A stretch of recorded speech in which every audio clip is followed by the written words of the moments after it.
नमस्कार सभी को। जैसा कि सबको मालूम है कि पूरा देश 29 अगस्त को नेशनल स्पोर्ट डे मनाने जा रहा है। तो सबसे पहले हम ये जानते हैं कि नेशनल स्पोर्ट डे आखिर है क्या, क्यों मनाया जाता है, किसके लिए मनाया जाता है। तो सबसे पहले हम इसकी ब्रीफिंग करते हैं। नेशनल स्पोर्ट डे 2012 में सबसे पहली बार भारतीय गवर्नमेंट द्वारा शुरू किया गया। यह मेजर ध्यानचंद जी के जन्मदिन जो कि 29 अगस्त को होता है, उसी दिन मनाया जाता है। इसको मनाने के पीछे का उद्देश्य हमारा ये है कि इसी बहाने हम मेजर ध्यानचंद जी को उनकी अभूतपूर्व योगदान जो उन्होंने भारतीय हॉकी, विश्व हॉकी और खेल जगत को उन्होंने दिया है, उसको हम सैल्यूट करते हैं।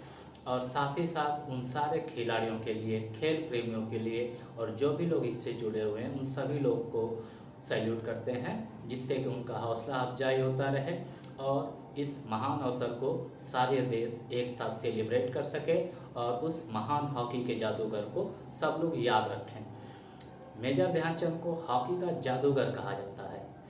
केवल इंडियन हॉकी का नहीं बल्कि पूरे विश्व हॉकी का जादूगर उनको माना जाता है।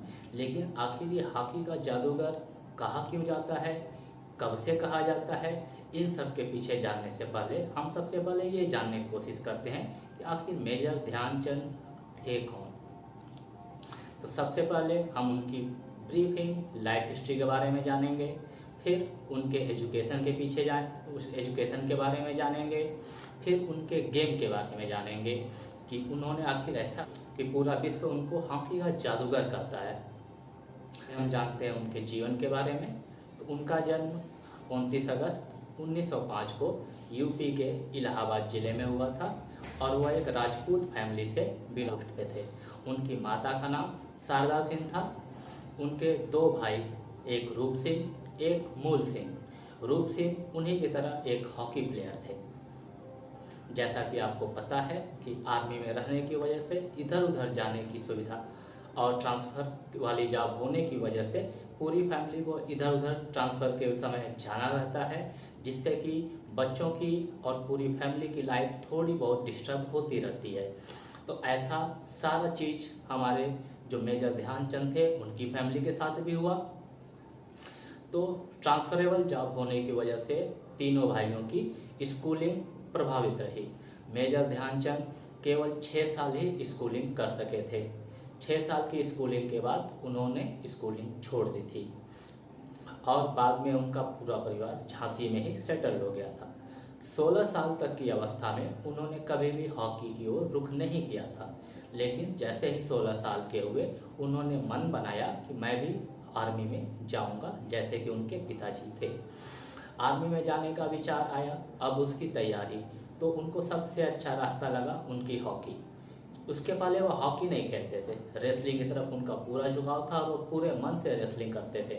लेकिन पिताजी के सुझाव के कारण उन्होंने हॉकी की ओर कदम रखा और 1 साल के अंदर अपने 17वें जन्मदिन पर, मतलब 29 अगस्त, वह ब्रिटिश आर्मी में एज ए सिपॉय सेलेक्ट हो गए और वह पहले ब्राह्मण आदमी थे जो कि ब्रिटिश आर्मी में as a sepoy private select हुए थे। और वे पहले ब्राह्मण ऐसे भी थे जो कि पंजाब रेजिमेंट में सेलेक्ट हुए थे। सेना में सेलेक्ट हुए तो दिन भर उनको आर्मी की ट्रेनिंग करनी पड़ती थी, जिसकी वजह से जो उनका गेम था हॉकी, उसके लिए उनको पूरा टाइम नहीं मिल पाता था। जब पूरा टाइम नहीं मिल पाता था, अब वो करें क्या? उन्होंने इसका रास्ता निकाला। वह क्या करते थे, दिन भर की ट्रेनिंग समाप्त होने के बाद रात में चाँद निकलने का इंतजार करते थे। जैसे ही चाँद निकला वह उसकी रोशनी में प्रैक्टिस करना शुरू कर देते थे। इस तरह से वह अपनी कला को और निखारते जा रहे थे और कम रोशनी में भी उनके खेलने की काबिलियत बढ़ती जा रही थी। और वही चाँद की रोशनी में प्रैक्टिस करने की वजह से उनके साथी खिलाड़ियों ने उन्हें चाँद कहना शुरू कर दिया। धीरे धीरे यह नाम उनके नाम के साथ पूरी तरह से जुड़ गया।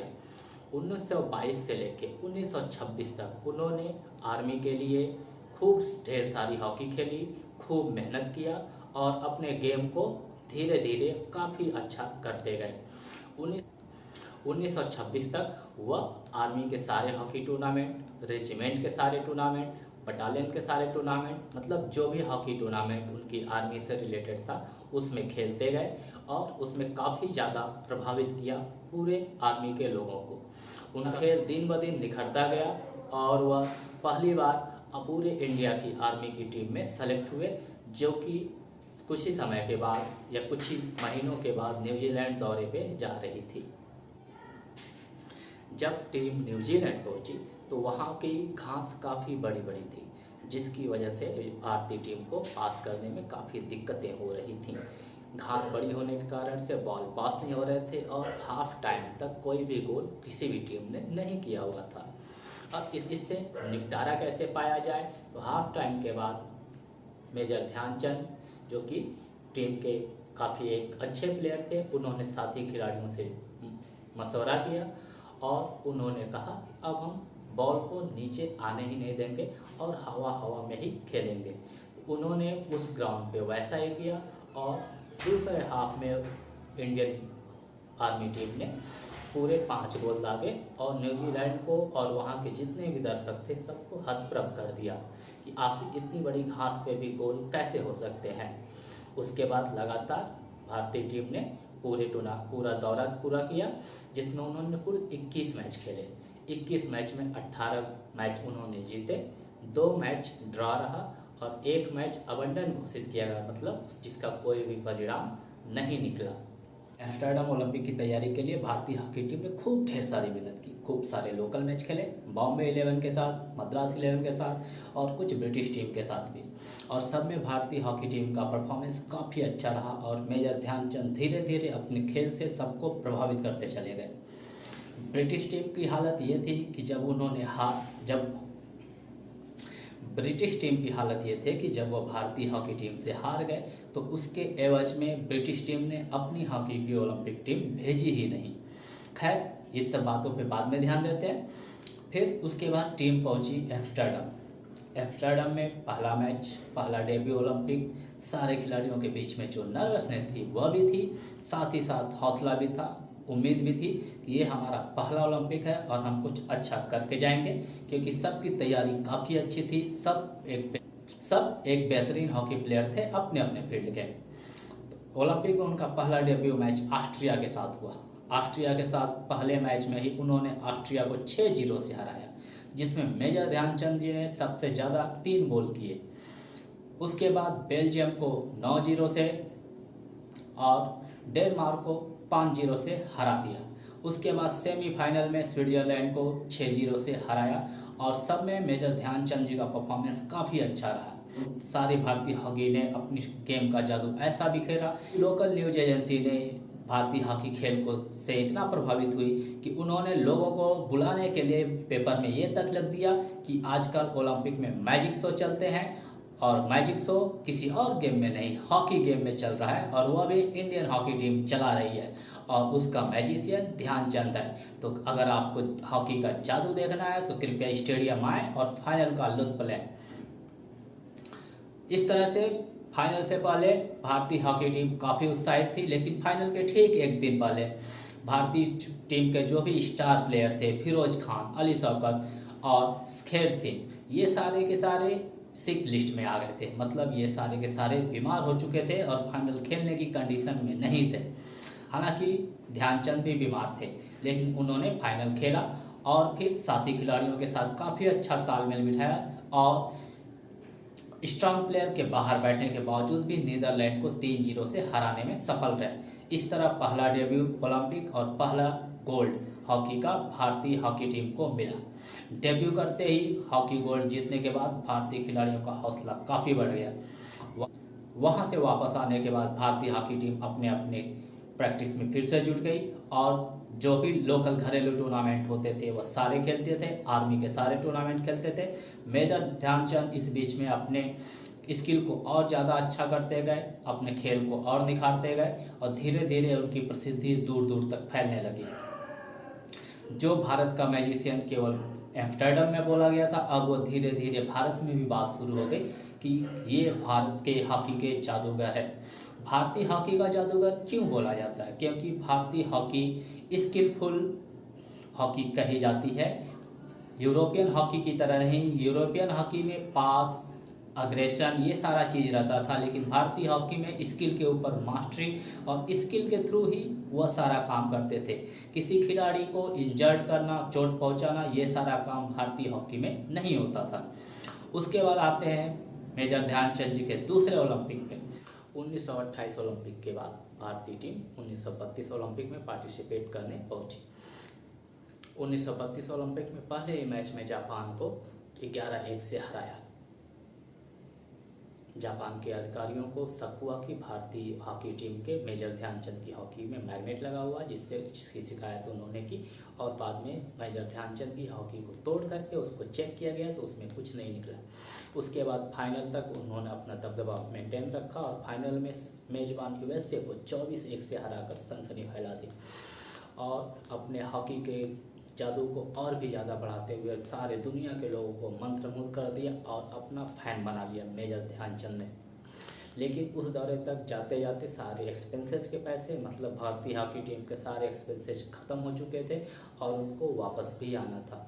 अब वापस आने के लिए उन्होंने 4 देशों का दौरा किया और कुल ढेर सारे मैच खेले।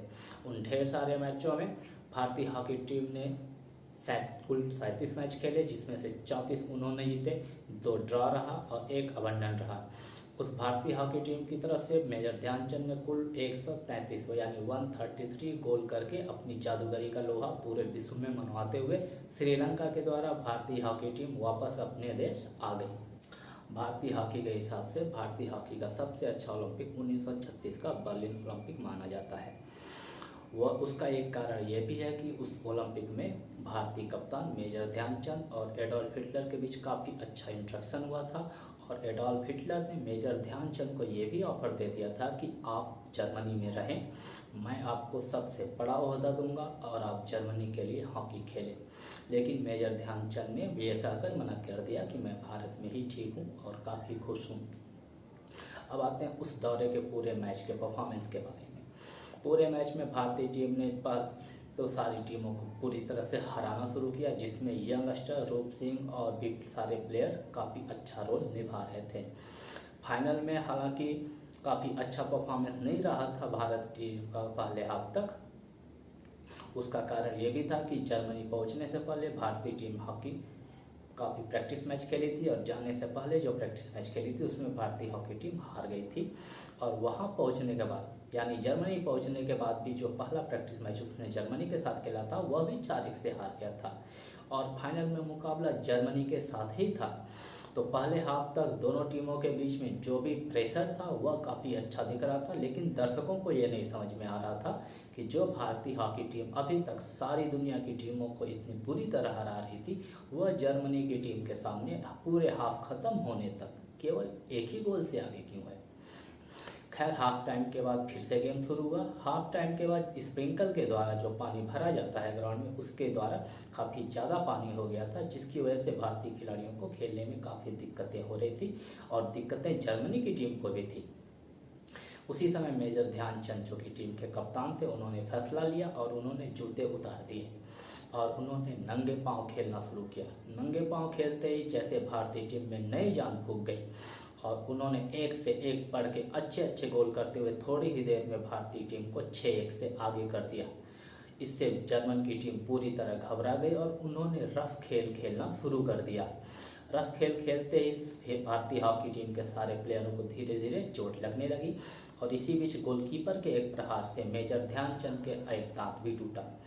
जैसे ही प्राथमिक उपचार के बाद मेजर ध्यानचंद वापस आए, उन्होंने साथी खिलाड़ियों के साथ काफ़ी विचार विमर्श किया और उन्होंने बताया कि अब हम भारतीय टीम जर्मन की टीम के ऊपर कोई भी गोल नहीं करेंगे, हम उनको दिखाएंगे स्किलफुल यानी भारतीय हॉकी खेलते कैसे हैं। और सारी की सारी टीम इस बात पे राजी हो गई। अब सारी की सारी पूरी की पूरी टीम बॉल को अपने पास ही रखती थी, पास देती थी, ड्रिबल करती थी और डी के अंदर ले जाती थी। लेकिन जर्मनी के डी के अंदर ले जाने के बावजूद वहाँ गोल नहीं मारती थी और वापस अपने बैक पास कर देती थी। यह सारा सिलसिला बचे हुए टाइम में चलता रहा, जिसको देख के दर्शक भी काफ़ी हतप्रभ रह गए। आखिर ये कैसा जादूगरी है, कैसा कंट्रोलिंग है बॉल के ऊपर, जिससे पूरी की पूरी जर्मन की टीम बॉल ले ही नहीं पा रही है। इसको देखते हुए हिटलर काफ़ी ज़्यादा दुखी हुए और फाइनल विसिल होने से पहले ही वह ग्राउंड छोड़कर चले गए। लेकिन वह मेजबान होने के नाते और मेजर ध्यानचंद के खेल से इतना ज़्यादा प्रभावित थे कि उन्होंने पूरी भारतीय टीम को डिनर पे बुलाया। डिनर पे बुलाने के समय ही उन्होंने भारतीय हॉकी टीम के कप्तान मेजर ध्यानचंद को वह ऑफर दिया था कि आप जर्मनी में रहें, यहाँ की टीम से हॉकी खेलें और हमारे देश का मान बढ़ाएं, जिसको काफ़ी पोलाइटली मेजर ध्यानचंद ने मना कर दिया था। अब आते हैं मेजर ध्यानचंद के खेल से जुड़ी हुई ढेर सारे एक्सपर्ट क्या कहते हैं। उनके कई साथी खिलाड़ी के साथ उनके ढेर सारी कहानियाँ जुड़ी हुई हैं। एक कहानी उनकी बॉलीवुड से जुड़ी हुई भी है। एक बार वह लोकल कोई टूर्नामेंट खेल रहे थे, जिसमें से पृथ्वीराज कपूर, जो कि उस समय काफ़ी अच्छे डायरेक्टर थे, वह भी आए हुए थे। और भारतीय हॉकी टीम के दोनों प्लेयर मेजर ध्यानचंद और रूप सिंह के खेल से काफ़ी ज़्यादा प्रभावित थे। उनके साथ उस समय के काफ़ी अच्छे सिंगर के.एल. सहगल भी आए हुए थे, जो दोनों भाइयों के खेल के काफ़ी दीवाने थे। लेकिन पूरा हाफ मैच देखने के बाद उनको ये मालूम हुआ कि अभी तक कोई भी गोल नहीं हुआ है, और वे ये सुनकर काफ़ी हैरान थे कि अभी तक कोई भी गोल नहीं है, जबकि दोनों हॉकी के स्टार प्लेयर खेल रहे हैं। उन्होंने दोनों भाइयों से पूछा कि अभी तक आप लोग इतना अच्छा खेलते हो, तो क्या अभी तक कोई गोल क्यों नहीं? तो रूप सिंह ने कहा कि क्या हम लोग जितना गोल करेंगे उतना गाना आप हमारी टीम को सुनाएंगे? के.एल. सहगल इस बात पे राजी हो गए और दोनों भाइयों ने दूसरे हाफ में मिल के 12 गोल दागे। लेकिन फाइनल विसिल होने से पहले ही के.एल. सहगल जी वापस चले गए थे। लेकिन उन्होंने अपनी गाड़ी अगले दिन मेजर ध्यानचंद के पास भिजवाई, जहाँ पे टीम रुकी हुई थी, और उनको अपने यहाँ बुलाया। लेकिन जैसे ही मेजर ध्यानचंद वहाँ पहुँचे, उन्होंने कहा उनके गाने का मन नहीं है, मन उखड़ चुका है।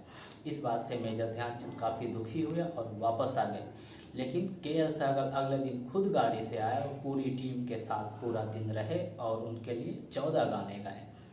कि मेजर ध्यानचंद के खेल में ऐसी क्या खास बात थी जिससे कि पूरी दुनिया उनकी दीवानी थी। उनके साथी उनके साथ खेले, ढेर सारे प्लेयर अलग अलग राय देते हैं। एक साथी खिलाड़ी का कहना यह है कि उनके दिमाग में हमेशा पूरे ग्राउंड का ज्योमेट्री चलता था, मतलब उनका पास इतना सटीक होता था कि साथी खिलाड़ी को 1 सेंटीमीटर भी इधर उधर पास नहीं मिलता था। अब किसी खिलाड़ी को इतना अच्छा पास मिले तो वह खिलाड़ी क्यों नहीं गोल करेगा, और नहीं कर पा रहा है तो उसको किसी भी टीम में खेलने का कोई अधिकार नहीं है, ऐसा उनके साथी खिलाड़ी कहते थे। ऐसा यह भी माना जाता है कि मेजर ध्यानचंद की 3 आँख थी। ऐसा लोग मानते थे क्योंकि वो चारों तरफ से बिना आगे पीछे देखे ही उनको ये अंदाज़ा लगा रहता था कि उनका साथी प्लेयर कहाँ है, अपोनेंट कहाँ है, ग्राउंड से कितनी दूरी पे है, गोल पोस्ट से कितनी दूरी पे। ये सारी चीज़ें उनके दिमाग में एकदम फिट रहती थी, जैसे कि वह सारा काम वह दिन रात वही किए हुए हैं। एक बार एक लोकल टूर्नामेंट के बारे में एक कहानी ये भी है कि एक बार लोकल टूर्नामेंट खेलते हुए उन्होंने कोई भी गोल नहीं किया। आप हाफ टाइम बीत गया और काफ़ी ज़्यादा टाइम सेकेंड हाफ का भी बीत गया, फिर भी उनके द्वारा कोई भी गोल नहीं हुआ। तो उन्होंने मैच रेफरी को बुलवा के ये भी कहा कि गोल पोस्ट की मेजरमेंट में कोई दिक्कत है। पहले तो रेफरी को भरोसा नहीं हुआ, लेकिन बाद में जब चेक कराया गया तो वास्तव में गोल पोस्ट काफ़ी ज़्यादा छोटा था, जो कि वास्तव मेजरमेंट से, और अगर वास्तव मेजरमेंट का होता तो हो सकता है कि जितने भी शॉट मेजर ध्यानचंद ने मारे थे वह गोल पोस्ट के अंदर होता।